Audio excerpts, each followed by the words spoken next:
Hai, ini adalah video ketiga dan mungkin video terakhir buat bahas saham IPO TRGU. Di sini kita bakal bahas temuan-temuan, beberapa poin yang mau aku share ke kalian dan ini sangat penting tentunya. Buat kalian yang penasaran, ayo kita langsung aja ke videonya. Halo teman-teman, kenalin aku Habibie. Mungkin kalian buat pertama kali di video ini aku ucapin selamat datang.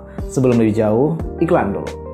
Sebelum lebih jauh, kalian boleh subscribe dulu video atau channel ini. Tapi kalau kalian ragu channel ini bakal bermanfaat buat kalian boleh tonton dulu, nanti di akhir boleh di subscribe. Ya, ini adalah video ketiga dan mungkin video terakhir untuk bahas IPO TRGU.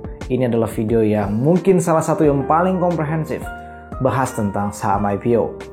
Di sini aku bakalan share ke kalian temuan-temuan yang sangat penting untuk kalian ketahui. Langsung aja kita ke videonya. Oke teman-teman, kita lanjut bahasan kita tentang TRGU. Di sini aku bakalan nyampein ke kalian 8 masalah atau bisa dikatakan juga tantangan. Terserah mau nyebutnya apa, tapi ini 8 poin yang mau aku sampaikan ke kalian lanjutan dari video sebelumnya, udah 2 video TRGU yang aku bahas. Kita lanjut ke video ini, mungkin video terakhir ya. Masalah pertama yaitu bahan baku. Mungkin kamu udah nebak di video-video sebelumnya dan aku udah spill sedikit-sedikit di video sebelumnya tentang masalah bahan baku kan. Jadi TRGU ini sebagai perusahaan penghasil tepung sangat membutuhkan bahan baku yaitu gandum. Dan gandum ini diperoleh dari berbagai negeri di mana jumlahnya tersebar dari banyak pihak dan banyak negara. Jadi perseroan ini mengimpor bahan baku dari berbagai negara karena Indonesia itu nggak cocok iklimnya untuk gandum. Jadi mau nggak mau ya impor. Impor ini tentu butuh yang namanya ketersediaan dari luar negeri, butuh namanya perdagangan internasional, sehingga fluktuasi ketersediaan itu sangat ketat persaingannya antar negara dan antar perseroan. Ini yang menjadi tantangan untuk TRGU ini.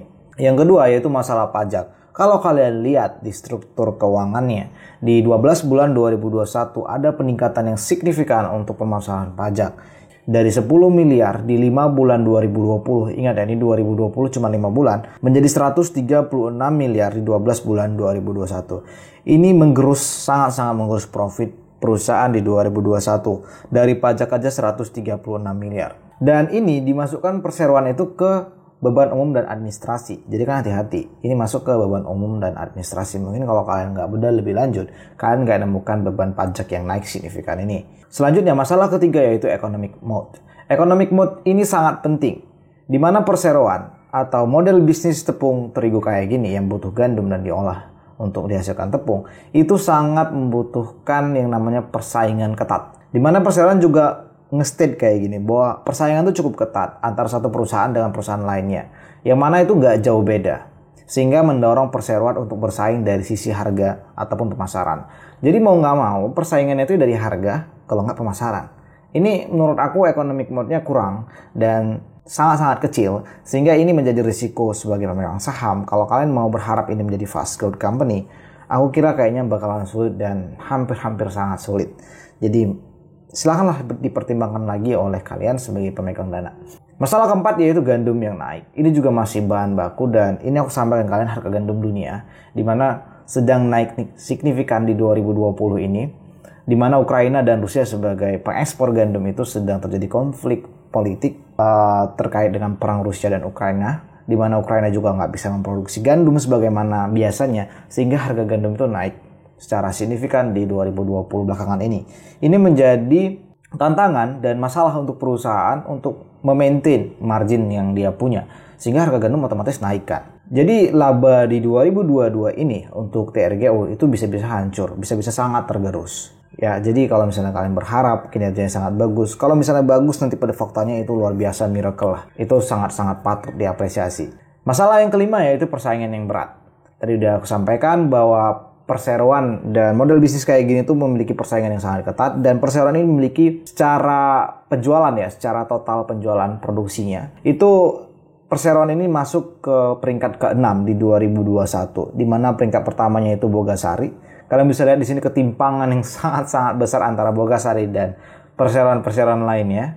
Dan kalian bisa lihat di sini peringkat pertama yaitu Bogasari menghasilkan 3 miliar ton untuk produksinya di 2021, sementara perseroan cuma mampu 300 juta. Jadi sangat-sangat signifikan ya persaingan antara Bogasari dan perseroan-perseroan lainnya. Ini yang sangat-sangat berat untuk persaingan di model bisnis TRGW ini. Dan kalau kalian lihat untuk konsumsi tepung terigu negara per negara dari tahun 2008 sampai 2021 memang secara tren naik, tapi naiknya nggak signifikan.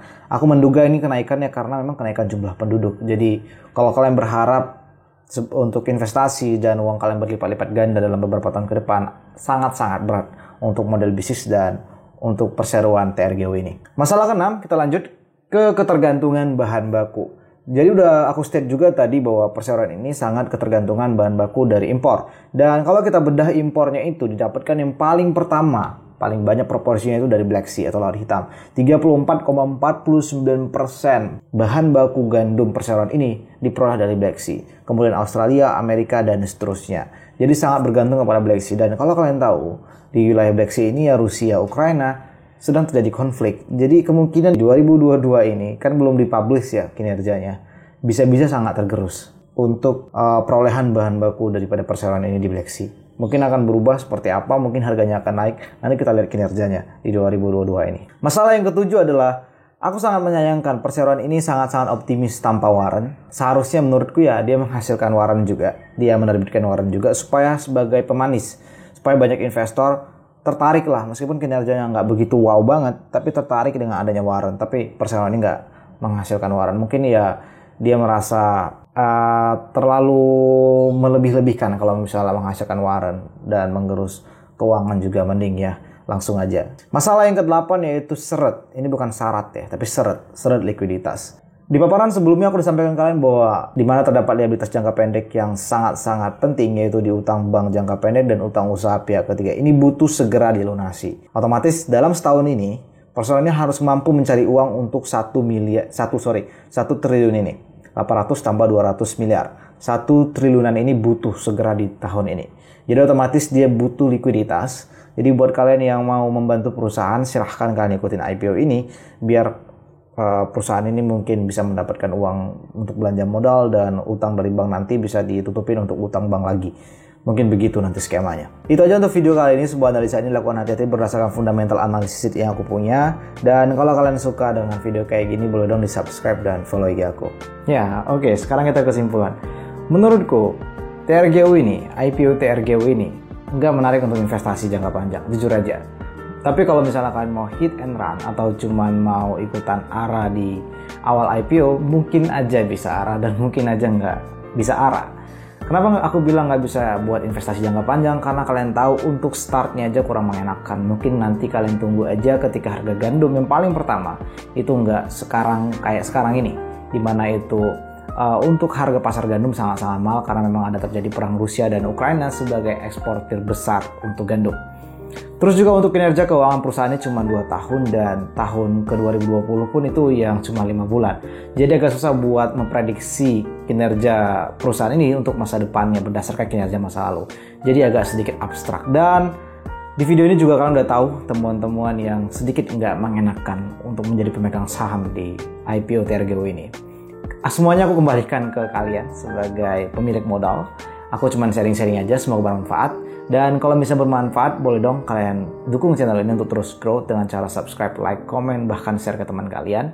Dan semua keputusan investasi kembali ke kalian masing-masing. Kalau misalnya kalian mau join grup sharing saham secara gratis Telegram, cek di deskripsi video ini. Itu aja, semoga kalian cuan. As always, semangat terus buat kalian.